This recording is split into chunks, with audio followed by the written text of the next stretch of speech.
ఒక మామయ్యలో ఫోన్ చేస్తారా? హలో, ఓ మడక ఏడనోరే? నీ అమ్మ ఉర్రడాబు ఫస్ట్ ముచ్చటైనా చెప్పు. నేను ఆయన ఊరికి పోతున్నాం. ఇల్లంతా అంగడంగా చేయకు. ఏడున్నా ఆ పిచ్చిలంజ ఉడుకులతోనే ఉన్నావా?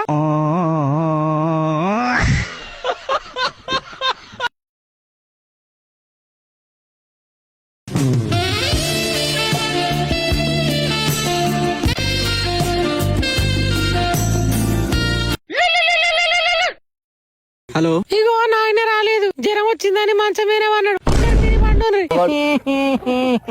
దొరికింది లంజ కొడుకు. అయిపోయింది నీ కొత్త గుడ్ బై గయా. ఫోన్ కూడా ఇచ్చిందే 5 minutes later.